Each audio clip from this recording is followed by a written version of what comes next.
My name is Cash Cannon. I'm the Senior Director of Community Programs for the Boston Celtics. I'll also be your MC this morning. I'm so excited to be here with you all.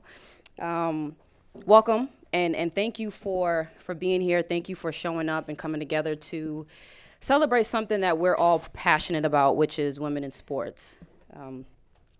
We are going to, first of all, I want to thank TD Bank. TD Bank is hosting this event. In addition to naming rights to the Garden, they are also the team bank, the official team bank for the Boston Bruins, the Boston Celtics, the Maine Celtics, and the Connecticut Sun. So give it up for TD Bank. So we are going to take a deeper dive into the topic of women in sports.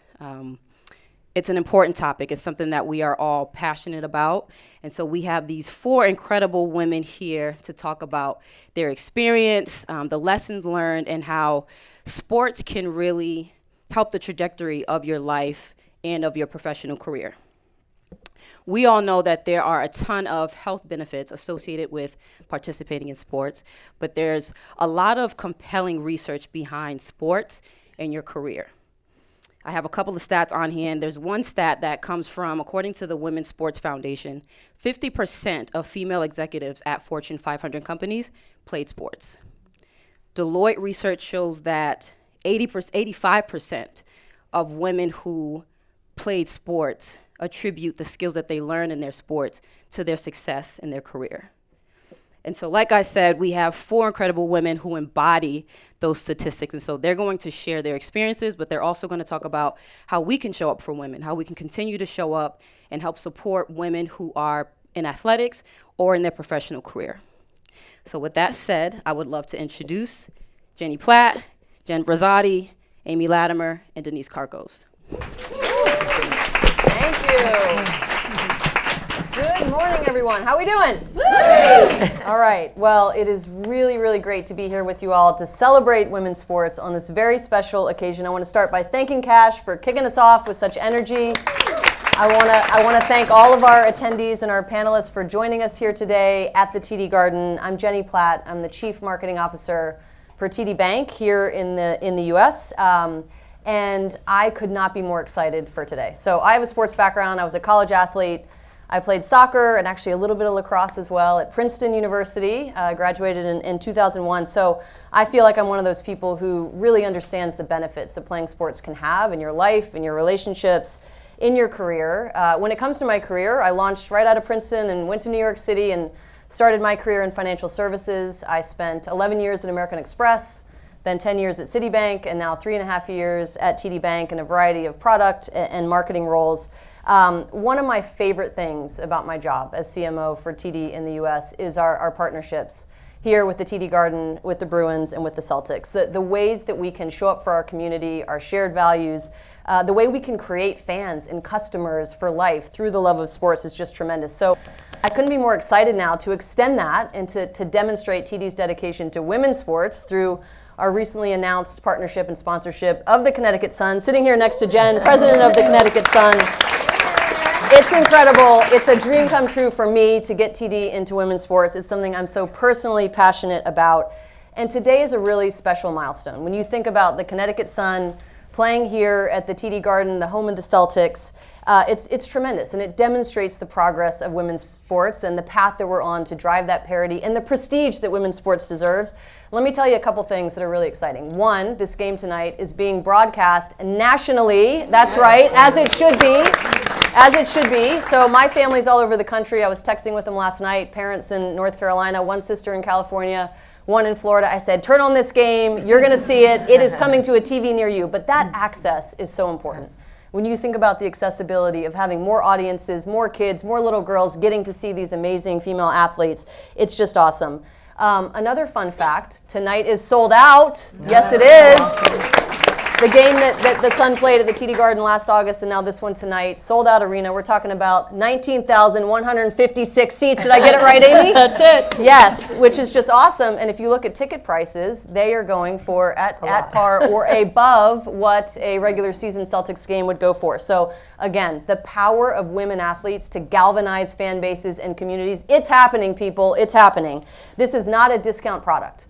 You think about women's sports, it is a premium experience that is worthy of equal investment, equal opportunity, and equal respect. And so I am so proud that TD is part of this momentum. We believe that when women rise, we all rise, and we have so much great work we're going to do with the Connecticut Sun. It's all about supporting the team in the WNBA, but it's also about fostering environments for girls and women to be able to excel and driving that inclusivity and that representation. When I think about inclusivity and representation, I always think about Billie Jean King. Who doesn't love Billie Jean King? And her famous quote with regard to Title IX, which is, you have to see it to be it. You have to see it to be it. And I've got an amazing lineup of panelists right here who are doing just that. These are all C-suite executives who have amazing experiences playing competitive sports, whether in college or professionally, and they're doing it. They're showing what visibility and paving that way looks like and what it really means to be it. So we're going to talk about it all. We're going to talk about the role that sports played and lessons learned in their careers. We're going to talk about the business case for women's sports, advocacy, and the role we can all play as advocates. So let's get into it, yeah? All right. Yeah. All right. So let's start with some intros. I'm going to have each of our three panelists just give a little background, where you grew up, what sports you played, where you went to college, and a bit about your career. So we'll start here with Jen. Sure, yes. I grew up in Connecticut, mostly. Yes. I played every sport growing up, every one. I wanted to do everything. I had a brother that was a year older than me, so anything he did, I did. Baseball, track, swimming, soccer, basketball, maybe not football, but tennis, everything. So I loved it. I was fortunate to have parents that encouraged me to play sports, and I played with the boys. So my dad could coach us both at the same time, so it was easier for him. So not only did I play with the boys, but I played with boys that were a year older than me. So certainly helped shape my childhood. And as I said, fortunate to have parents that never told me that I couldn't do something. Ended up attending the University of Connecticut and playing for Gino Auriemma and the UConn Huskies, and was part of their first ever national championship in 1995, undefeated. So 11 championships later, I can say that we were at the very beginning of the UConn dynasty. Very fortunate to learn a lot during my time there, which I'll talk about throughout the panel, because I don't know that I ever really thought about the lessons that sports were teaching me while I was doing them.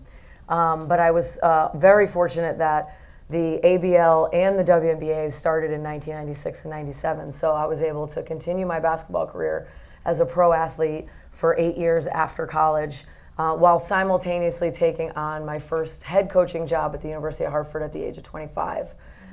So I coached basketball for 22 years. If you asked me what C-suite meant, I probably would have thought you were talking about a suite on a cruise ship.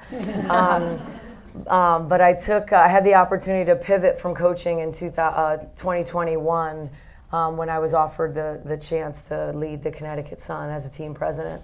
I never really thought I would do anything besides coaching, so it's been really amazing for me to learn firsthand what the experiences of sports and the lessons that I learned on how they translate to the front office. Leadership translates. If you're a good leader, you can lead anybody. And so I've really, really enjoyed the last 4 years of my career, having the opportunity to stay involved in women's basketball, but doing it at a level where I can continue to amplify the platforms of my players and my staff, front office staff. I can provide opportunities for young women in sports, and I can continue to push the envelope when it comes to asking people to invest in the WNBA. So it's been super exciting. To have this partnership with TD Bank has meant so much to us. Mostly because their values align with ours.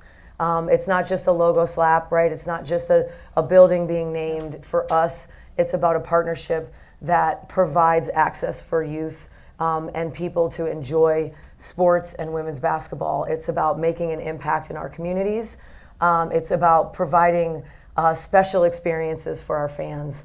And TD has stepped up to the plate in a big way to help us really elevate our partnership platforms.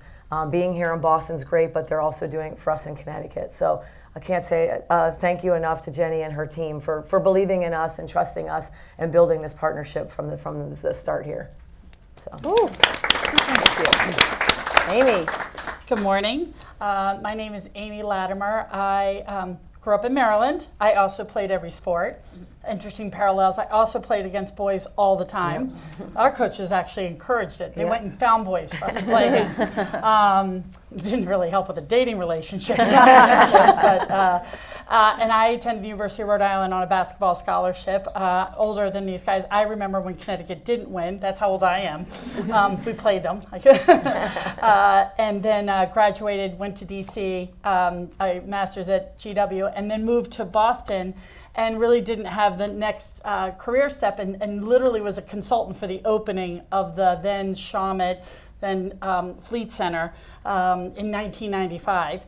And have been there ever since. And then recently in 2023 moved into the COO role for Delaware North, which is the parent company for the TD Garden and the Bruins and a number of other businesses. I would say very early on I tried very hard to get women's basketball. I was telling a story earlier that we had a Reebok Women's Basketball Classic in I think 2002, we had the women's Final Four. In 2006, we started hosting high school basketball. So to see this come together last year and this year is just so fantastic. And recently having the women's bean pot move to the Garden, which took a while, but got there. Really good. So the women's sports, and I know we'll talk about it, what it's meant to me personally, I never realized that I'd actually have a career in women's sports or women in sports and affect what that future looks like. So I think, I always said I had the best job in Boston. You got a pretty good job. But I think, and now in my new role, just from a Delaware North perspective, what do? We have so many sports clients. I would be at the All-Star game right now. I'd rather be with you guys. The All-Star game, they're going to play without us. But just the ability to continue to affect sports, women, and it's near and dear to me. Even the nonprofits that I serve on are related to women in sports with basketball. So happy to be here. Can't wait to have this great conversation. Thanks for having me. Yeah. And we also really have loved this relationship. Also was talking about, I was at the early days of the TD relationship, the early days, Denise and I were, and what it has turned into, what it has meant for the community. It's one thing to put your name on a building. We had partners that put their name on the building. There's the other ones that bring it to life, that bring it to the community, that bring it to the fans, that just make it an overall better experience. And not only just aligning with our values, but aligning with just who you want to be. That's what great brand connection is. So Thank you for that. Thank you, Amy. Yeah. Awesome. All right. Denise. All right, I'll bring us home. Hi, I'm Denise Karkos. I'm currently running Dix.com, GolfGalaxy.com, so Chief eCommerce Officer doesn't really describe what I do. I run the website. I'm thrilled that I get the opportunity to do that. Back to where I started, I'm from Winchester, Mass, so I'm local. Grew up in a women's soccer town, so I did not play all the sports. I did ballet for 13 years and soccer, both started at age 3. And then as my mother from Woburn would say, well, she started developing a chest and then she went to soccer. I didn't want to wear a leotard anymore.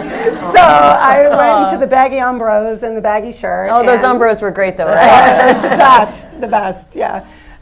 So I've been playing soccer since I was 3 years old in Winchester. Went to Notre Dame and was able to be the captain of their soccer team. Unlike Jen, we did not win a national championship when I was there. My freshmen won the first national championship for Notre Dame in 1995. I'm super proud of them. My only connection is that I gave one of them my fake ID in college. So that's not close to a chance to get a ring. I don't think so. Just one touch. You should. But like everyone on the panel saying, I mean, there's nothing better than sports to build confidence and shape you. And my whole narrative as a leader has always been about that. And it does take you a while to kind of get your groove and figure out that that is the foundation of who you are and that it will benefit you throughout your life. And it's just that the lessons that we're going to talk about today are going to be, I think, hopefully really poignant. I am married. I live in Portland, Maine. I moved there. I worked at TD Bank is how I got to know this crowd, and then TD Ameritrade. That's where I became our chief marketing officer at TD Ameritrade. Went over to SiriusXM and Pandora, ran marketing for those two brands. I never left Maine because it's just a beautiful state. So I've been kind of commuting. My husband has a good life. He just kind of tucks away in Maine, goes to lunch with his mother, and I fly all over the country for my work.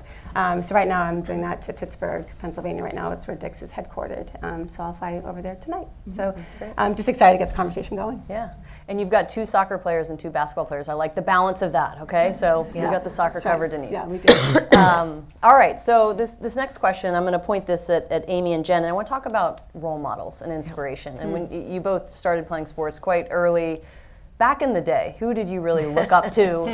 And you can talk about who you're watching and admire now, but I'd love to hear about the early role models when you were coming up in sports. You want to start, Jen? Sure. So when I was in high school, there was like 2 weekends that women's basketball was on TV. They had like a tournament in maybe December or early season, and then the Final Four. That was it. So you couldn't really watch it unless you went to see it in person. And at that time in the early 90s, Iowa was really good. Vivian Stringer was a coach out there. Tennessee was obviously really good. Virginia was really good. So those were the teams that I could like see, I had access to.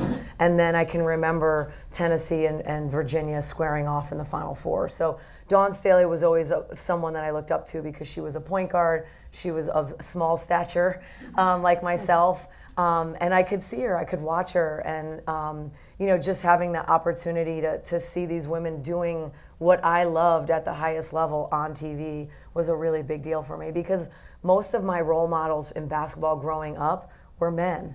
I loved Isaiah Thomas. I loved John Stockton because I could see them, I could watch them play. It was easy to turn on TV. And so I think about that a lot now when you talk about our game being on national TV tonight, like where we've come and being able to provide the access for these young girls and boys to watch women play and have female role models is such a big deal, because I didn't have access to that. I was fortunate to be able to find the pockets of it, but to now say that I'm part of something where you can turn on the TV and say, I love watching, Caitlin Clark play. I love watching Paige Beckers play as young players in our league, or I love what Angel Reese stands for and how she plays the game and what she gets out of her determination is such a big deal for where we are in this day and age, because that small pocket of window I had, I was lucky, but it definitely wasn't enough for me. Yeah. Yeah. Amy, how about you? Well, I'm, again, a little older, saw even less. I think, interesting, the Olympics were really important to me growing up, because that was one of the first times that I saw, and like you, I was in gymnastics and I grew like 4 inches, and then was like, she's never going to be a gymnast. But watching those women like Dorothy, like this is all, but like figure skating and gymnastics, and seeing there wasn't even basketball then, right? I was like, oh my gosh, they look at these women performing on the most important stage in the world.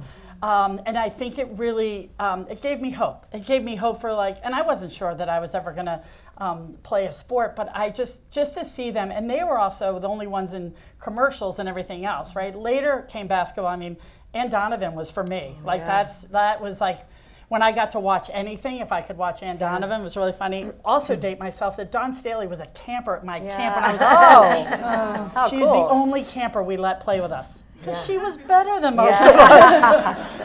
That's all the Kathy Rush camps. Remember those? I worked those too. I did too. And then transitioning today, I almost think it's so vast. So listen, I have 3 sons that have grown up in a house that doesn't have a choice to enjoy women's sports and support it.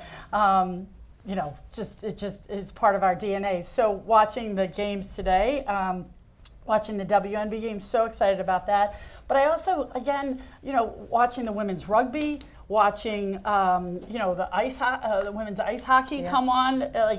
It's just, I think we just have an appetite for sports, but it's really fun watching women's sports, because I think there is something that's a little bit purer watching women's sports. I say that with the utmost respect to men's sports, but I feel like there is just something about watching the technique and the enthusiasm and the athleticism that is just I think we got a lot of joy out of it. So much energy. It's so good. Yeah, and I love watching the fans. Yeah. It's fun when how they show much the they crowd love it. shots and you see that, it's really different. I'll answer my own question too, just because I want to share. So when I was growing up, soccer player, and Denise, you can tell me if you were on the same page. Mia Hamm. I mean, I was a goal scorer. I played left wing and striker, and she was such a prolific goal scorer, and to the point was the only one on advertisements and that you could actually see.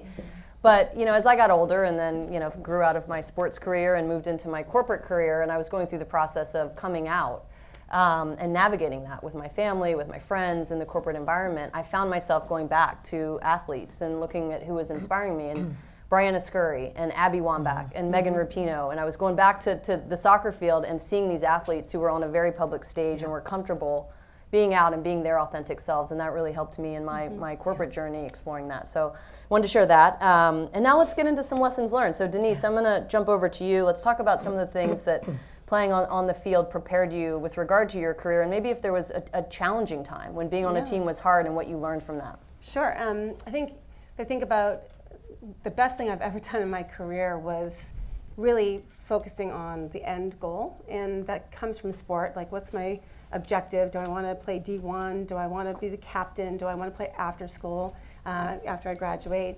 Always having that North Star. And so I got started in marketing, came back to Boston, I was working at Hill Holiday, and then Digitas, and then really was like kind of climbing this very small ladder early on as a media buyer and advertising. And I thought, oh, someday I can be a media supervisor. And then, maybe 5 years in, I kind of woke up and said, okay, what's the end destination? Like, when you're old and gray, like, what are the stories you want to tell your family about your life? And it helped me so much because I started to envision, I don't want to just be in Boston. I want to explore the country a little bit, live in different geographies. I want to have a big house, so I want to have a big job where I can afford a big house. And then I love leading teams. So what's the biggest marketing job there is? And that's a chief marketing officer. So I set my sights when I was about 27 years old and said, by 40, I want to be a CMO. And I got in with TD, a great company that helped groom that pursuit and made it a comfortable environment for me to really grow and get the skills I needed to do that. And so at 40, the job came open at TD Ameritrade. I did not get it. I lost it to a gentleman who came down from Canada, and that was fine. It wasn't my time. But what I did in the moment was I demanded specificity. Because, in a very kind way. Really? Didn't feel I didn't feel that way. I felt pretty aggressive right then. But, why didn't I get it? And I don't want to hear the BS of executive presence or whatever. And finally, when I really dug in, it was like the board of directors doesn't know you. You need to get to know the board. And so I'm like, that's infinitely solvable. So let me do work that's good enough to be deserved of a seat at the board, at a board meeting. And I got that exposure. And 2 years later, when that gentleman left, I moved into the role at 42. So I think I was on a different path, a narrower path. I wouldn't have had nearly the impact that I've been able to have in my career if I hadn't made the decision early on for what the end goal was. So I'd say sports gives me that goal-oriented mentality. And maybe pivoting to your second question a little bit is, times when we've been in sport and things haven't necessarily gone our way, regardless if you have, I went to Notre Dame, I'm going to play 4 years. The pivot that happened was a new coach came in our sophomore year and everyone had to retry out for their scholarship. So it's all neutral now. And so everything that you did freshman year is now discarded. What I love about that part of my journey is that coach came in and said, here's kind of everything you need to do this summer to come into triple sessions. You have to do the Cooper test. You do the beep test now, but it's the Cooper test, 2 miles in 12 minutes. And you knew the curriculum and you had all summer to do it. And if you failed, it's on you. And I think about that all the time now, is managing my team's expectations and managing my own. So, give them specificity in their career. If you do this in a meeting, if you go and you have to accomplish this, take this class, you owe it to yourselves to get that kind of feedback on exactly what do I need to do to progress in my career. So I am requiring of that for myself, and I also give that back now in my role managing, a few hundred people. So I think that pivot in college is no excuses, no regrets. I know what I have to do. Yep. So it's not scary that there's no coach. Yeah, that's great. Jen, how about you? Yeah, I'll kind of go backwards. So I would say that if you've ever watched me play, I'm pretty intense. So I didn't have a whole lot of patience when I started. So you can imagine at times being a part of a team when my whole identity was I'm 5'5", so I need to be tougher and I need to work harder and I need to be smarter than everybody. Why isn't everybody else like me? Right? That's how I was when I was young. Right? I can do it. Well, that's because everybody else is 6'4", so they don't need to be like me, right? So I had to learn at a pretty young age, I wouldn't say how to have patience, but to manage expectations a little bit about the people around me, and that there's other ways to be successful. It's not just my way. And so when I entered into UConn, part of the reason I went there, they were starting to be good at that time. I got you. I believe you. They were not losing the URI anymore, okay? But I wanted to go to a team that was going to be successful. I obviously wanted to play for a good leader, and Gino checked that box just a little bit. But I also wanted to go somewhere where I had the opportunity to play right away. That was a big deal for me. So their point guard, Debbie Bear, was graduating, and I wanted the opportunity to start as a freshman.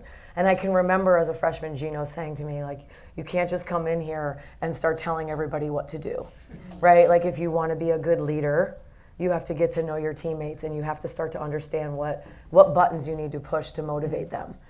So if you don't know them as people, you're never going to be able to lead them on the basketball floor.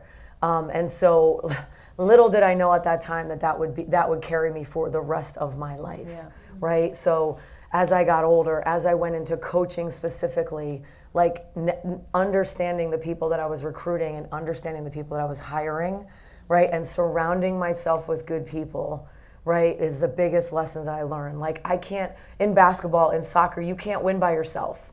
Right, no matter how hard I played, and no matter like how intense I was, and how much smarter I thought I was than everybody else, I wasn't going to win if Rebecca didn't do her job, right? And Pam didn't do her job, and Nikisha didn't do her job, and Jamel didn't do their job. And so it was my job to make sure they were doing their job, right? And that's who I've been as a leader, as a coach, and now as a team president. I can't do it by myself. And so for me, it's how do I surround myself with the smartest people that I can, the most talented people that I can, because once I do that, then I can lead them to be their very best. And so I think like it, might have been hard when I was younger to be who I was in my personality, but I was open to learning, and I was open to becoming a better leader. And part of that was, again, put people around you that are going to challenge you, right? That are going to give you great ideas, that are going to come into your office and be able to tell you the truth. And be vulnerable with them, right? And expect the best. Like, set a bar for them that's higher than they ever thought that they could reach. Yeah. Because when you expect the best out of people, they will jump through hoops to try to accomplish that goal. So I think, I've just been really lucky to have a leader like Gino to teach me about that, and to utilize my experiences in leadership through sport to be the kind of leader that I am for the Connecticut Sun. That's great. I'm gonna clap for that. It's so good. I want to share a quick story, because like you, Jen, I did have aspirations to show up freshman year and start and play. That's not how it went, and I learned a really important lesson in my experience. I was training to go to my freshman year and get ready for preseason camp, and I broke my foot. And so I had to go to college, 18 years old. My whole identity had been soccer, and I had to show up on crutches on the sidelines, and I was going to miss my whole freshman season.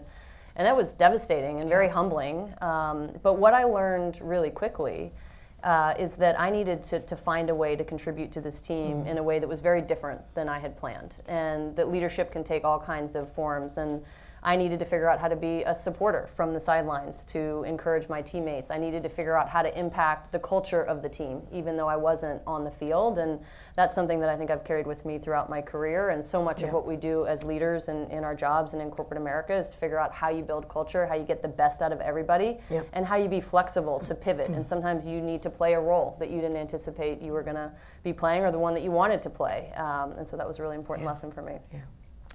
Okay, so I'd love to hear from everybody on this next question. When we all played, it was at a time when it was just becoming acceptable, for women to really play at a higher level, and it's very different today, and I'm so glad about that. And so as we think about you all as role models for today's athletes, how do you encourage young women in your corporate environments to really leverage their athletic backgrounds for their advantage as they pursue their career aspirations? And maybe Amy, we'll start with you. Sure. I think there's so many things that you hear when women talk about playing sports and the parallels, right? You didn't get to pick your team. You got to figure out how to work with a number of people. And yes, you want to have a common goal. But I think there's other things that we really could also focus on. Like, think about the preparation that you did to play a sport. If you put half of that into your job, that preparation, like all the weekends, all the camps, all the free throws, shooting, whatever, like to me that is something, if I'm giving career advice, take that, do the preparation, do the work in advance, you will show up, you will be far above, beyond. I think the other thing is we need to talk about is like there are stressful situations and pressure that we were all under. You guys, I was the captain my junior year of a team that won 1 game. That was not the Connecticut game. I don't know that there is anything to this day that puts nearly as much pressure on me, and I run a $4.5 billion company, that year felt. There are lessons upon lessons. There's probably a book in there somewhere.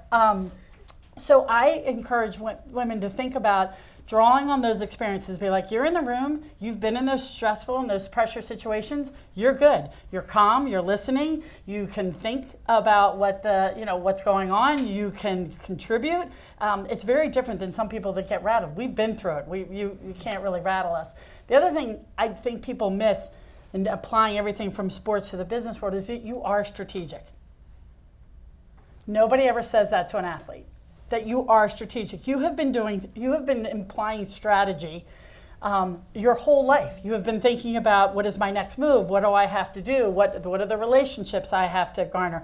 The whole thing is strategic. So I feel like I go back and talk to college athletes before they're about to enter the world. I'm like, your resume is chock full of unbelievable experience. Don't just think I couldn't do internships and because I played a sport. Playing the sport outweighs any internship I think that anybody can have. Mm-hmm. So I just make sure that people understand that there are lessons. There is the one. There's the you can't do anything about the teammates. You love them, but you can't control that. But the stuff you can control for yourself. And the last one is to have personal goals. Yeah.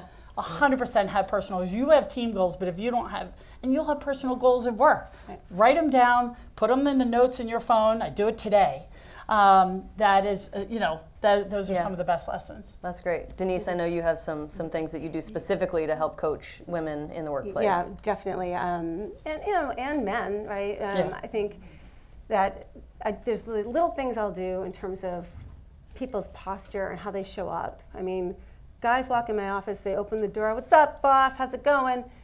Because I always say, I have open door policy. Please take advantage of that. Just come in anytime.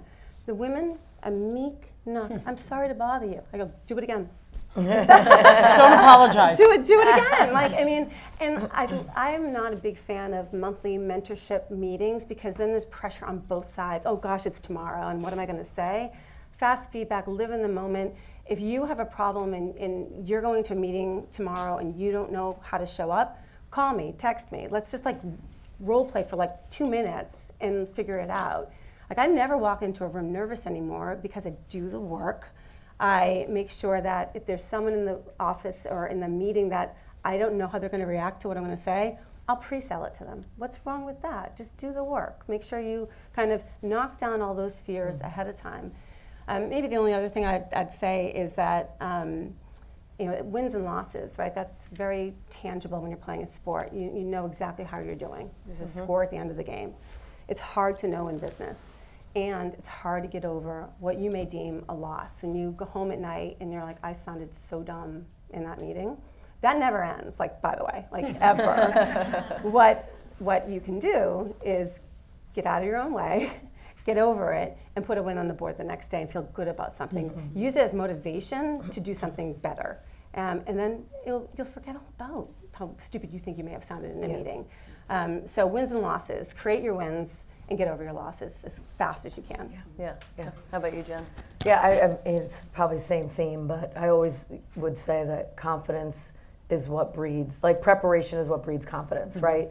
So when you step into a game and I've shot 1,000 free throws, so I'm made for this moment. It doesn't mean you're not nervous when you step up to the free throw line, but you've done everything you can to prepare yourself for that moment. So just like in the workplace, if you want to feel confident in your job, then be as prepared as you can be because that is what's in your control. Mm-hmm. And then the second thing I would say similarly is just resilience. Sports teaches you, there's no person in this entire world in the history of sports that's been undefeated, right? Everybody has suffered a loss.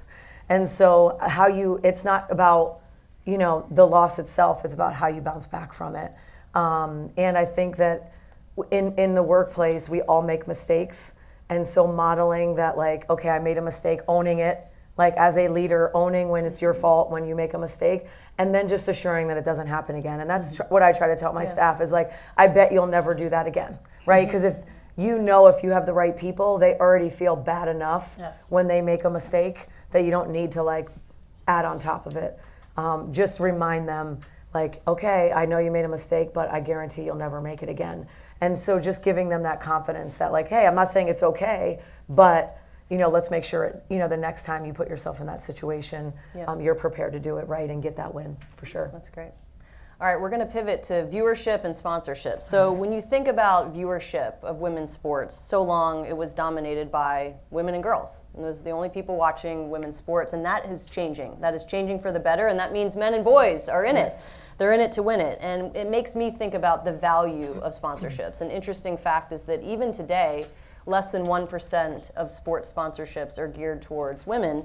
And interestingly, we still have a lot of men who are in corporate positions of power who are making decisions on where to invest those sponsorship dollars. So I want to talk about the business case for women's sports and the role that we can all play to demonstrate the value of showing up and investing in women's sports. And so open for the floor. Who wants to jump in? Amy, you want to jump in on this one? Sure, Yeah. sure. So you're right, it is better.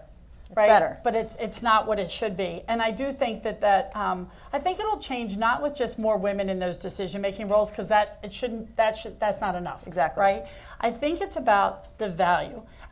What this delivers, like people want to know that they're connecting with the consumers or who they're trying to reach. I mean, you just have to tell the story. We just have to be very clear about women's sports delivers X. You're trying to reach X, this is the place to do it. Because it's actually not an easy consumer to always reach. The other thing is I believe women are the best at making recommendations. I don't know about any of you, but I don't buy any appliance without texting the 7 people in my group chat about what they buy next. We have to take that power and amplify it. We have to experience it. We have to show people what it's like. Social, through your friend groups, whatever, to be like, there are people that haven't experienced this, that haven't seen the power of these sports. Like this 19,156 tonight, if they all went back and told their stories to 3 people and sort of you get and so on and so on, can you imagine what that effect that has? Yeah. So I feel like there's telling the story about the value and how it reaches the right clients, and I feel like there's the grassroots effort about making sure people understand and talk about it. The sports, the media coverage is again, it's getting better, like this game tonight. But we almost have to start to demand it, right? If we don't start pushing and start demanding that this happens, it will take even longer. Yep. And this is a very powerful demographic, right? Mm-hmm. They will listen because women vote with their wallets, and everyone knows it. So I think there's a way to have a little bit of telling our story internally, and then being a little bit tough about pushing on everybody. Yep. Denise, how about you? Well, I was going to talk a little bit about Dick's Sporting Goods. The whole mission of Dick's is that sports change lives, and so I'm working definitely for the right company. It's, I love my career, but this is like home for me. And we partner with the WNBA, and we've given $100 million through our Sports Matter Foundation to youth organizations. So. Maybe the one thing I would say is just like when you're looking for a career, every company that you interview with is going to have values on the wall, but very few will live them and really deliver upon them and put their money where their mouth is. And so a little bit of a pivot to the question, but I would just say career advice that if culture and values are important to you, make sure you're doing the work, talking to people to ensure that it's truly kind of thread throughout the company. And just Dick's Sporting Goods is all in on women's sports, and we can't do enough to support it and raise the profile. Yeah. And Jen, I know you talk about your household of boys and the role that we can all play as advocates in driving inclusivity and driving up the focus on women's sports. So you want to talk a little bit about how you do that in your home? Yeah. So I have a couple of fun stories. First of all, I lost my voice. I know a couple of you were there last night because Rebecca Lobo and I coach a boys AAU team. And we had our very last tournament this weekend. And so she's usually the one that goes home early, and then I'm the one that entertains the parents all night. So I made her stay out with me Friday night really late because it was our last weekend, and she was leaving the next day to call the Indiana Dallas game on Sunday. So we went to a piano bar. So of course it was loud and dark, and we were singing, all Okay, night. wait, what'd you sing? What was the top song? I'm a big karaoke piano bar person. Oh, I don't know. I mean, it was they played every song. It was like Piano Man, Billy Piano Joel, Man. Okay. It Elton was like, John. If you had to sing a song tonight in front of 19,156, what would it be? Well, Pink no, Pony this- Club, they did- obviously. They did play Pink Pony Club sure at they the did. piano bar. Everybody would sing I, it. I requested an Indigo Girls song, Yes. and the guy goes, Closer to Fine? Yeah, he goes, I've never had this request before. It was like Journey, and they had a sign that said, please don't request Sweet Caroline, and then they played it anyway. So it was everything, so we were out really late. But the moral of the story is that, we are very underrepresented in boys basketball. And I can tell you there's not a lot of coaches that like losing to women in youth basketball. And we're 27-5, so we win a lot. I will tell you that the 8 boys that we've coached for 4 consecutive years, the impact that we've made on them about what women are capable of. Because 99% of the boys playing boys basketball, they don't even think that women should be coaching, right? Until they play us. And then we kick their ass. And then they realize that women know how to coach, Yes. right? But our boys know that. Our boys they're the best behaved on the circuit because we don't let them act out. We don't let them do all these crazy celebrations. They cheer for each other on the bench. They play the right way. But they respect that they have coaches that know what they're doing regardless of gender. Yeah. So it goes back to that equity conversation. And then my favorite story is when my oldest, he's 20 now, he was probably around 10 or 11. We were stuck at a campsite and it was raining, and my whole entire family was jammed into this little cabin, and we were playing Cranium or something like that, where they have questions. It's the game where you have to describe the person, and then, so you could be like the point guard for the 1995 UConn women's basketball team, and you're like, Jen Rizzotti, right? So the card said, greatest basketball player of all time. And my son goes, Diana Taurasi. And the answer was Michael Jordan. Right. Like, didn't even think twice That's awesome. about the fact that it was male or female. It just said, greatest basketball of all time. And in his life, Diana Taurasi was the greatest basketball of all. She still is, but I mean, it was so great that, and I, like the swelling of pride, right? But it was like just making sure that my boys, whether I coach them or they live in my household, there is, for them, there is no difference, right? Yeah. You're good at what you do because you're good at what you do. And I also go to like kind of totally pivoting. I think that being able to showcase the statistics, and you guys got us all prepped out here, but I think it's important that we continue to push the envelope on what the data is actually saying. Yeah. It's not just, like when I watch the Asa Wilson Nike commercial, it gives me the chills, right?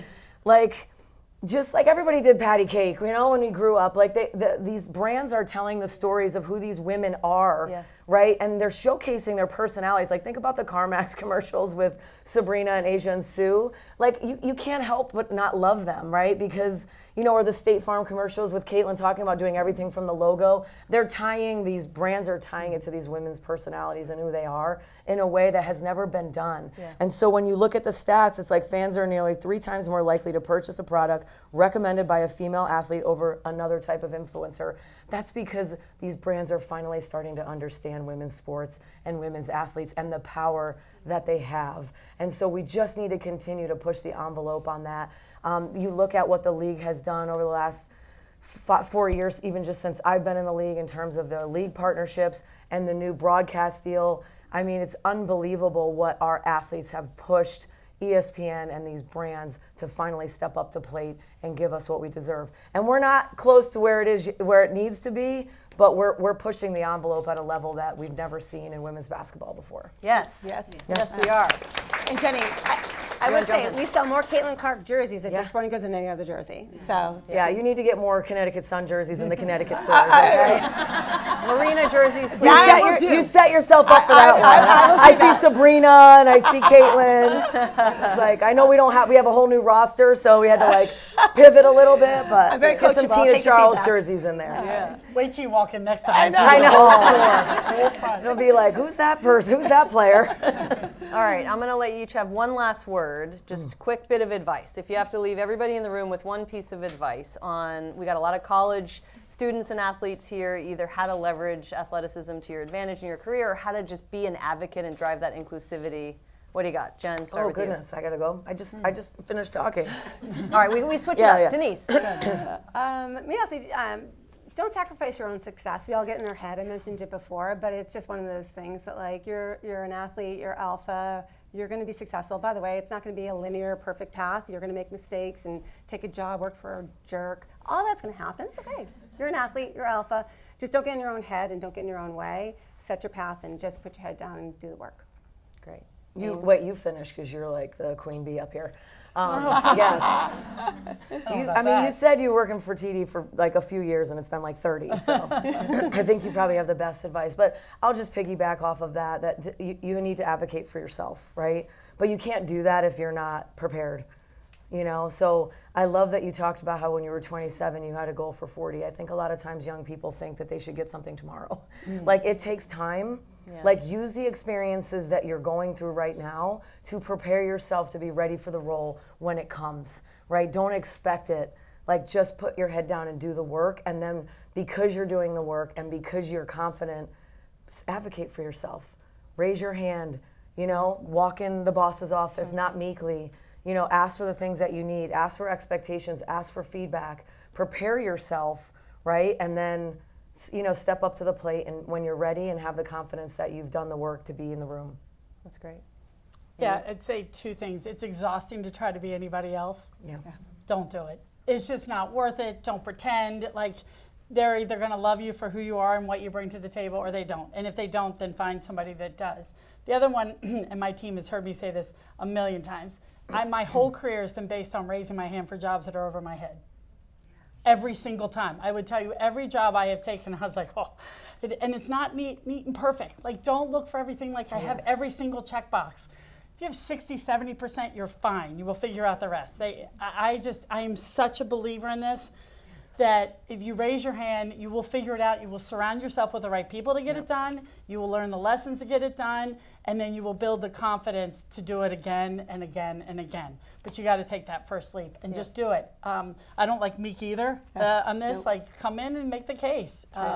So I'm a big fan of raising your hand for what you think is harder than you believe. That's great. And I would say, just in terms of the role we can all play in getting little girls involved in sports, we know the stats say when girls are involved in sports, they have higher self-esteem, they do better in school, they have less body image issues. It is a good outcome, yet girls tend to drop out of sports at twice the rate as boys by age 14. I have two little girls, they're 8 and almost 6. The jury is out if either of them is going to play sports, but fingers crossed. But what Too early to tell. Too early to tell, Yeah. but what I'm trying to do is just expose them. And I was a soccer player. I mean, I'm dying for one of them to play soccer, but I'll get out there with my 8-year-old and play anything. We play baseball. I got a basketball hoop for the driveway. We go in the pool. We play catch. Make it fun. Expose little kids to sports. It goes such a long way. And the other thing is expose them to professional sports. Every time I turn on the TV, the first ask from my kids is, what's on? And my little one wants to watch gymnastics. Great. And we try to find soccer or basketball. I live in Brooklyn, so I have to say, we do go to Barclays Center. We do watch a lot of Liberty games. That's okay. If I lived closer to the Mohegan Sun, I'd be bringing them there. But they love going to watch WNBA games, and they get it. Okay, Story and Marlo get it because we take them to the men's games at that arena. We take them to the women's games. The energy, just the way they see the women on the court, the inspiration, there is nothing like it. So get little girls out there, get all kids out there exposed to sports. So. That's what we're going to end with, and then we're going to let the audience ask us some questions. So thank you so much. Thank you so much for being here. Yeah. So we're going to open it up for questions, but just a couple of quick takeaways. Denise, I loved your learning about your leadership style. That's incredible. Amy, I loved your note about preparing for work the way you prepared for your sport. My boss would love if I did that, but that was incredible. And Jen, you're just incredible. And so I want to make sure we have an opportunity for everyone to ask questions. This opportunity won't come often, so does anyone have any questions? Oh, several. Good for you for going first, too. Seriously, raising her hand. All right.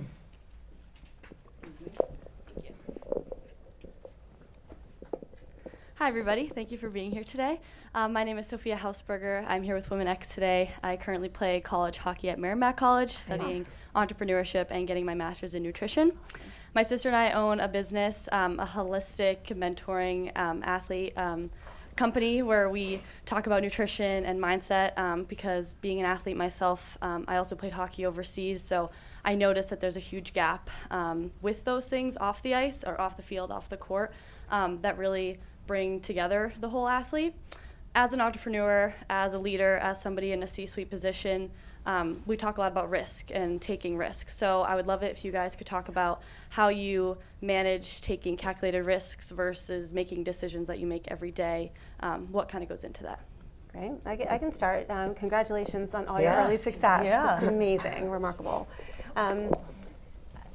So it's funny, we were just talking about, Amy was saying take jobs that you're maybe not qualified for yet.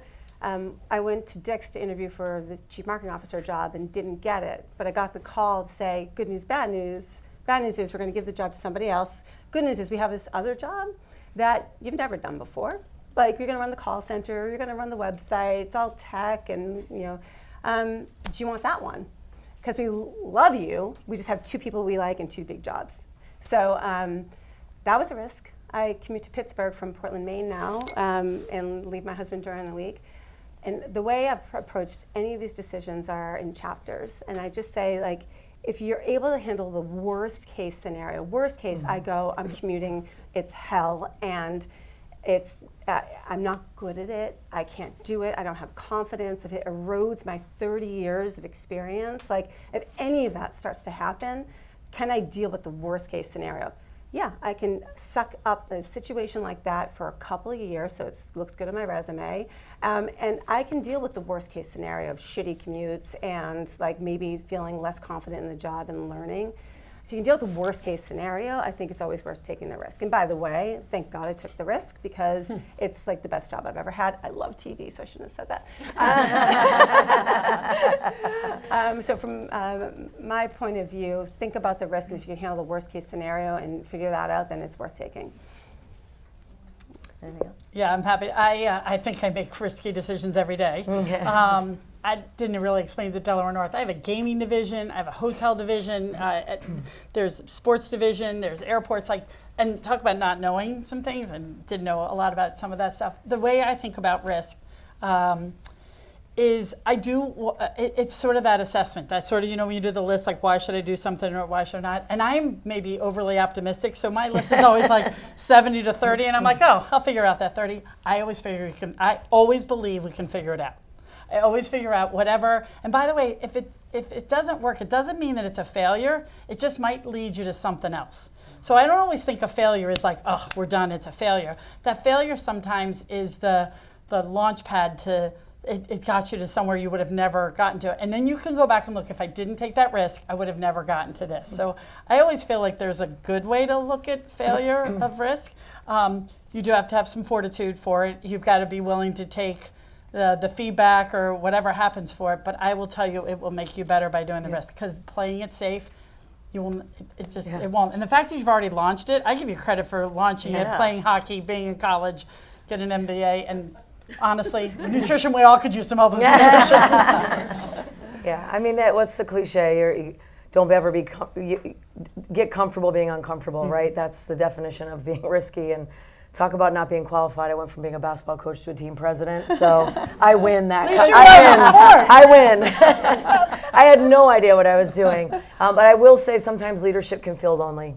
I will say that. And so I have worked hard to find a network. I have good connections with a lot of the other team presidents in the league, and I've found the ones that are really open about sharing with me, and I'm not afraid to ask questions. And then I try to make risky decisions that are still rooted in data.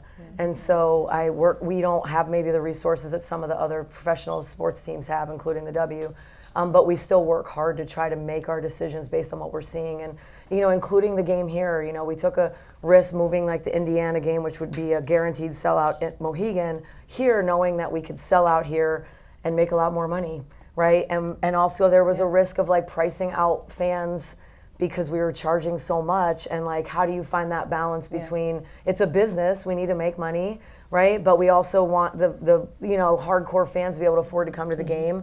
But you kind of like look at the data from the past, and we looked at ticket pricing and strategy. I called some of my counterparts, and we took a risk, and we jacked the prices up, and but we're still able to offer group pricing and some comp tickets that will allow the community to be a part of it. Or we run events. We have 2 watch parties going on during the game for people who can't actually come to the game. We have a block party going on. So I think, one, you just have to find a network of people that you can run some of those questions by.